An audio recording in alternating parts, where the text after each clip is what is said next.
Sir parking का problem जो है दिल्ली में कितना बड़ा इशू है? दिल्ली में तो बहुत बड़ा इशू है जी पार्किंग का प्रॉब्लम, क्योंकि ट्रैफिक को कोई कंट्रोल करने को कोई नहीं देखता, सिर्फ चलान चलान चलान। जब घर से निकलते हैं ये पता होता है जाना कहाँ है, पर ये नहीं पता होता कि पार्किंग मिलेगी कि नहीं मिलेगी। Of course, it should be one of the most important issues because there is no proper place to park. There is no safety of the cars.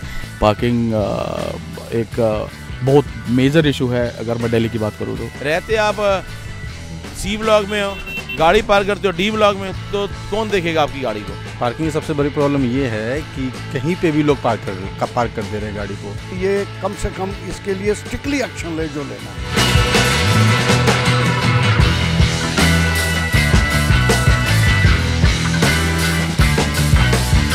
Delhi में पार्किंग एक ऐसा मुद्दा है जिससे रोजाना हम लोग स्ट्रगल करते हैं, चाहे हमें ऑफिस जाना हो या फिर किसी इंपॉर्टेंट काम के लिए। हमारे बैक ऑफ द माइंड हमेशा ये चलता रहता है कि क्या हम उस जगह टाइम पर पहुंच पाएंगे, क्या उस एरिया में हमें सफिशिएंट पार्किंग मिल पाएगी। तो दिल्ली में जो है वो एमसीडी के चुनाव होने वाले हैं, तो हमने सोचा क्यों ना हम इस पे देश का मूड जानने निकले और ये जाने कि क्या आगे आने वाले चुनाव में पार्किंग एक इम्पॉर्टेंट मुद्दा होना चाहिए कि नहीं।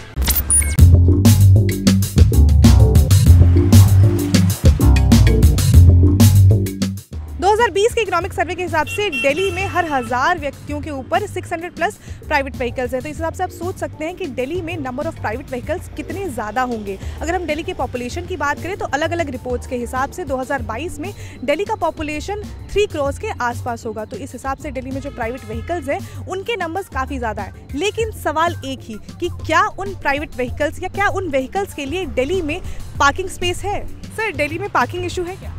हाँ, काफ़ी पार्किंग इश्यूज़ हैं। जैसे अभी प्रॉपर पार्किंग बनने के बावजूद भी रोड्स पे पार्किंग अलाउ कर देते हैं और जगह जगह पार्किंग अलग अलग स्लॉट्स में लगे रहते हैं। जैसे पहले होती थी जब मल्टी लेवल पार्किंग बनने के बावजूद वो पार्किंग अलाउ वहाँ रोड पे कर देते हैं जगह जगह जैसे यहाँ पर अभी नया पार्किंग स्लॉट बन रहा है तो वहाँ पे भी बाहर रोड पे लोग पार्किंग कर देते हैं। क्या रीज़न है पार्किंग स्लॉट होने के बावजूद? लोग तो अपनी कन्वीनियंस देखते हैं कि जहाँ नज़दीक से नज़दीक अपने जगह जहाँ जाना उन्होंने काम करना है वहाँ पार्किंग कर दें। बट यही है कि अगर उसको इम्प्लीमेंट प्रॉपरली किया जाए और वहाँ पार्किंग पहले करने ही नहीं दी जाए, वहाँ से लिफ्ट करते हैं पार्किंग से गाड़ियाँ, उसकी बजाय पहले पार्किंग वहाँ करने ही ना दी जाए, उस तरह का कुछ अरेंजमेंट हो जाना चाहिए। ट्रैफिक पुलिस को उस तरह से इंतज़ाम करना चाहिए कुछ। मेरा लोधी कॉलोनी में ऑफिस है, यहाँ आने में पौना घंटा लगता है, नोएडा जाने में हाफ एन आवर लगता है, 20 मिनट लगते हैं। तो आप बताइए क्या दिल्ली को रहने लायक रह गई है क्या? एनसीआर में हर आदमी दिल्ली से फ्लैट बेच के नोएडा जा रहा है, गुड़गांव जा रहा है। क्यों मूव हो रहा है? इसीलिए तो मूव हो रहा है क्योंकि पार्किंग प्रॉब्लम इतनी है। लड़ाई होती है, पड़ोसी लड़ाई करता है, नीचे वाला लड़ाई करता है, कौन लड़ाई लेगा? आम आदमी तो लड़ाई नहीं लड़ सकता ना। Of course, it should be one of the most important issues because there is no proper place to park. There is no safety of the cars, and it should be raised. I think कोई बात नहीं करता है इसके बारे में। ऐसा कभी होता है कि ऑफिस जाने टाइम पे एंजाइटी हो कि लाइक पार्किंग नहीं मिलेगा, कहीं लेट ना हो जाओ? हाँ, ऑफ कोर्स होता है। Although I live very near by, I live in the vicinity with in 2 kilometres, I live in GK, but I feel कि यार कैब से ही चले जाते हैं, बेटर है, पार्क करना की ज़रूरत ही नहीं पड़ेगी। इवन दो मंथली चार्ज होते हैं यहाँ पे, but then there is no safety. Point क्या है पार्क करने का? ऑब्वियसली काफ़ी बारी क्या इवन कि मैं कल ही लेट पहुँचा हूँ, आधा घंटा लेट पहुँचा अपनी शिफ्ट टाइमिंग से। मैं बोले ऑफिस में डांट पड़ी? डांट क्या, उनको फोटो खींच के भेज दी सर ट्रैफिक का, क्या करूँ अभी आ रहा हूँ रास्ते में, बहुत इतना मुश्किल हो जाता कई बार आना जाना। मैं जब अपने काम के लिए निकलता हूँ मैं टाइम से पहले निकलता हूँ ताकि मैं लेट ना हो पाऊँ, और पार्किंग की वजह से, गाड़ी पार्क की वजह से 15 मिनट 20 मिनट हमेशा लेट हो जाता हूँ। इसमें डांट नहीं पड़ती है हमेशा। क्या बोलते, क्या बहाने बनाते? यही प्रॉब्लम, कोई हर बार कोई नया बहाना, या सेम इशू सबके साथ है। एक्चुअल में देखा जाए तो सेम इशू सबके साथ है। कंसिडर करते हैं ऑफिस वाले? कई बार मान जाते हैं, बट जो कंपनी के रूल हैं वो रूल हैं कि हाँ भी लेट हो गए तो पैसे कटेंगे।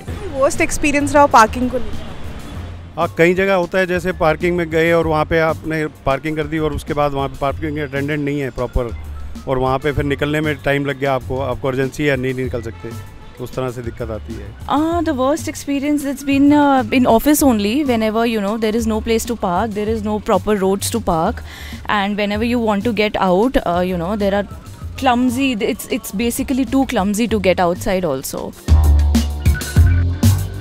2019 में सुप्रीम कोर्ट ने भी दिल्ली गवर्नमेंट और एमसीडी और डिफरेंट अथॉरिटी से कहा था कि दिल्ली में पार्किंग एक बहुत बड़ा इशू है और उसे सॉल्व किया जाना चाहिए। इसको लेकर सुप्रीम कोर्ट ने निर्देश भी दिए। उन्होंने कहा कि अब दिल्ली में जो भी बिल्डिंग्स बनाई जाएंगी उन पे ये मेक श्योर किया जाना चाहिए कि आगे आने वाले 25 सालों के लिए वहाँ पर पार्किंग फैसिलिटीज़ हो।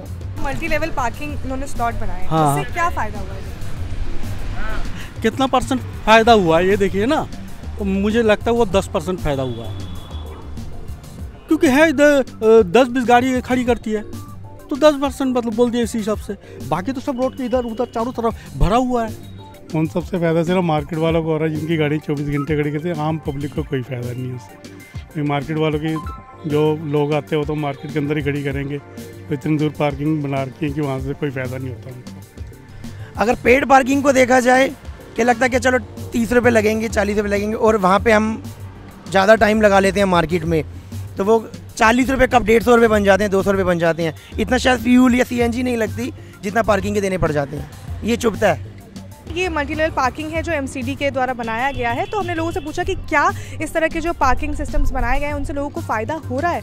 तो लोगों का ये कहना था कि उनको फ़ायदा ज़रूर हो रहा है, लेकिन अभी भी पार्किंग जो है वो बहुत बड़ी समस्या है, क्योंकि इन सब की जो कैपेसिटी है वो बहुत कम है और लोग जो जिस तरह से गाड़ी का इस्तेमाल करते हैं वो बहुत ज़्यादा। जब से ये पार्किंग यहाँ पर बना है तो लोगों को फ़ायदा हुआ है? मैम काफ़ी फ़ायदा हुआ है। फ्राइडे सैटरडे काफ़ी रश रहता है यहाँ पे, और अभी तक जहाँ तक है ना काफ़ी लोगों को रिलीफ मिला है। बट अभी काफ़ी टाइम से है ना काफ़ी सारी इतनी गाड़ियाँ आ रही है, क्योंकि अभी दिन में मेरे ख्याल से 1000 प्लस हो जाती है गाड़ियाँ। इसकी कैपेसिटी कितनी है इस पूरे? 46 है, बट मैम आती जाती रहती है ना, तो अप डाउन वैसे होता रहता है। मतलब 500-600 गाड़ी डेली पार्क हो जाती है। तो कितनी देर में ये पूरा का पूरा फुल हो जाता है पूरा जो पार्किंग? ये मैम 1.5 आवर में पूरा फुल हो जाता है। फिर पूरे दिन कैसे, मतलब? हाँ, वो सर्कुलर चलता रहता है। कोई गाड़ी 2 घंटे की लगती है, कोई 4 घंटे के लिए लगती है, कोई 6 घंटे की लगती है, इतने रहती है। मैक्सिमम 5-6 घंटे में आउट हो जाती है गाड़ी। काफ़ी गाड़ियाँ हैं हमारे पास में, 80 गाड़ियों के समथिंग जो है वो पास वाली गाड़ियाँ हैं जो मंथली पासेज बनाए हुए हैं, जो जिनमें काफ़ी ऑफिसेज वाले हैं जिनका 12 घंटे का पास है और बाकी मंथली पास है। यहाँ पे कितना चार्ज है 1 घंटे का? अगर हम बात करें तो कितना चार्ज है? देखो मैम, ये हमारे कोई चार्जेस फिक्स नहीं है, ये एमसीडी के चार्जेस है, मतलब 20 रुपये पर आवर के अकॉर्डिंग है, और मंथली पास है 1200 रुपये 12 आवर के लिए, और एक है 2000 के लिए मंथली पास है। एमसीडी का ही एफिलेटेड एमसीडी का ही है, ये एमसीडी की गाइडलाइंस है, सब कुछ उनके अकॉर्डिंग है, खाली हम फॉलो पे है हमारा। मैसेज गवर्नमेंट और अथॉरिटीज़ को पार्किंग को लेकर देना हो तो आप क्या देंगे? जो कॉलोनीज़ के चारों तरफ देखते हैं, अगर मैं अपने एरिया गोविंदपुरी की बात करूं तो चारों तरफ अगर घूमेंगे कॉलोनी के तो पूरा रोड ऑक्यूपाइड है, तो उसको एक सॉल्यूशन ये होना चाहिए कि जो पार्क्स के स्पेसेस हैं अवेलेबल उनको अंडरग्राउंड पार्किंग में कन्वर्ट करके ऊपर पार्क डेवलप किया जाए, जैसे कालका जी एरिया में हमारे में किया है। तो वो एक स्पीडी वे में किया जाए ताकि इस प्रॉब्लम को जल्द से जल्द निजात मिल सके। ये कम से कम इसके लिए स्ट्रिक्टली एक्शन ले जो लेना है। नहीं, अभी नहीं, अभी काफ़ी मतलब थोड़ा वो मज़ेदार, हाँ डामाडोल है, वो मज़ेदार नहीं है। मतलब थोड़ा लें तो अच्छा है, और अच्छा लें। कोई भी पार्टी हो, आम आदमी पार्टी है, बीजेपी है, जो भी है, मतलब बहुत सख्त एक्शन लें, पर चालान कम करें। जो पैसा कम करेगी तो फिर तो जनता डरती है ना कहीं ना कहीं। चालान करें तो सही, मगर जो ये 2-2 हज़ार जो आजकल आता है, या इतना बड़ा बड़ा जो है ना, ये अफोर्ड नहीं कर पाता। वैसे ये भी आपकी बात ठीक है, मगर चालान से जनता कहीं ना कहीं सख्ती से करें तो अच्छा है। पार्किंग के लिए प्रॉपर अरेंजमेंट होना चाहिए। अब जैसे रोड पे पार्किंग जगह जगह बिना उसके पर्पज़ के अलाउ कर देते हैं, जहाँ पे पार्किंग ऑफिशियली अलाउड नहीं है, और अटेंडेंट वहाँ पे पर्ची भी दे रहा होता है, जबकि वो स्लॉट किसी को अलॉटेड नहीं होता है, बट प्रॉपर पर्ची दे रहे होते हैं। तो उस तरह का रिस्ट्रिक्शन थोड़ा होना चाहिए।